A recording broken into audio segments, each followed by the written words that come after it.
After a solid year of severe drought throughout the entire Mbire kingdom, King Shoshe went up to the sacred place of his forefathers in the dead of the night and knelt before the shrine of worship to pray for his people and to plead with his ancestors for rain. On top of his trembling and sorrowful voice, he shouts, "Hear me, O you my forefathers, you who went before me. What sin have we committed before your eyes that you forsake us in this manner? Our land has not known a single drop of rain for a long time. Rivers and lakes have gone dry. The land is arid, and no yield will come out of our fields. People and livestock perish daily before my eyes. You ordained me to lead your people. So please don't fold your arms and watch me becoming a laughing stock to my neighbors. I shall not leave this place until you answer my prayer." Just after the king utters his last word, a cold breeze blows, leaving him shivering, followed by a huge ball of fire which breaks before his face, and the whole area becomes bright like daytime. The king freezes with fear, but is very curious to see what happens next, so he stays put. A thundering voice comes out of the fire and says, "Open your eyes and look at me, you Shoshe, the son of Jenna." He lifts his head and sees an image of a huge man holding a lion and a sword, but it's quite blurry. "Talk to me, great one. May you please reveal your face to me. I can't see clearly," the king pleads. "How do you expect to see me clearly, yet you fail to see what happens right under your nose?" The voice rose again. "This is just the beginning of your predicaments. More is yet to come. Your land shall know no peace. Your people shall continue to perish before your eyes each day. You shall be robbed of all the dignity you have, and no one will be left with even an inch of respect for you. The kings from kingdoms around you will not come to your rescue. You shall have nowhere and no one to run to until you make things right." The voice echoes again, making the king sweat even more and his heart almost popping out. "What did I do wrong, great one? Please have mercy on me. Tell me what to do to appease you so that my land can be restored of its wealth and peace again. Everyone looks up to me." The king pleads again. "We trusted you with the throne of our forefathers, but you let your woman manipulate and rob you of the precious gift we gave you. How dense can you be?" The voice continues. "My wife is an excellent queen, great one. She is the greatest gift you ever gave me. What do you mean my woman manipulated me?" the king asks in confusion. "The greatest gift we gave you is not my day, your queen. The greatest gift is the one she robbed you of. Go and ask her to come clean about what she did.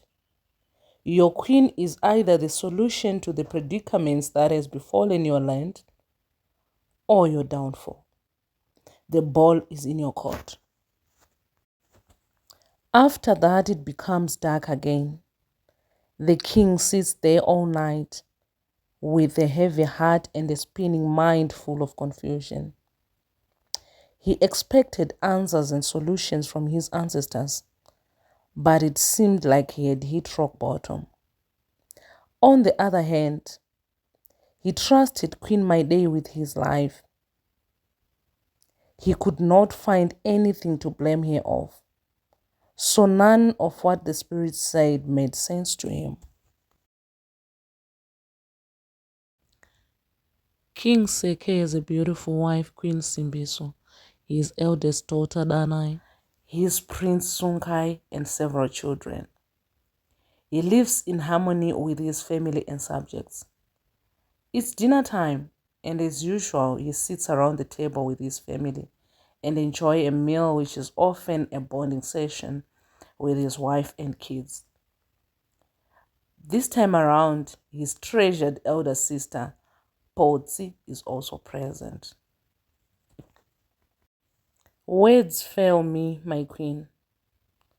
I can never thank you enough for being a pillar of my strength. You gave me such beautiful children, and you're always my best advisor. This kingdom is what it is because of your wisdom. I will forever be indebted to you, my queen. The king pours his heart out. Thank you so much, my king. I feel honored by your words. I also don't know what I would be if you weren't in my life. You rescued me when I was at the verge of death. You loved me unconditionally and became a refugee and protector. Today I stand here, a respected queen, because of you. I will forever be grateful to you, my king.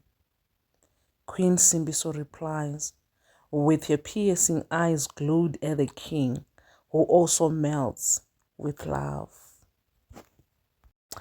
All of a sudden, Potsi starts sneezing and hissing like a provoked snake, drawing everyone's attention. She goes into trance and the whole family goes on their knees, which they mandatorily do as a sign of honoring and respecting the presence of the ancestral spirit which often possesses and speaks through her. With a trembling voice, she says, I see a dark cloud hovering over this kingdom. This palace is haunted by a foreign spirit. There is a common amongst us who brought stolen treasure from another kingdom. That treasure needs to be returned, or else serious predicaments will befall this land. The king and the queen just look at each other, speechlessly so. After spending a night at the shrine, King Shoshe goes back to his palace in the dawn. He finds Queen Maide in bed, tossing and turning. My king, where have you been? I waited for you all night. Does the king have another woman who has stolen his heart? Do I have to get worried? Maide asks in a soft and seductive voice. Maide, I want you to be honest with me. Tell me nothing but the truth and the truth alone. Have you ever betrayed me in any way? Did you steal any of my treasures and sold to another kingdom? The king goes straight to the point. What? I can't even believe you're asking me that question, my king. Where is all that coming from? Maide seems upset. Our land is suffering. People are losing lives every day. The ancestors of this land have turned their backs on me because of some treasure said to have been stolen from this land by you. Maide fumes with anger. What? Me? Stealing treasure from you? Have you lost your mind, my king? I have been nothing but a loyal wife to you ever since we got married. Is this the thank you I get? She shouts. If you are lying to me, you will face the rage of my ancestors. This land cannot suffer because of you. So you better be telling the truth. The king says in a calm but firm voice. He walks away without giving Maide a chance to talk.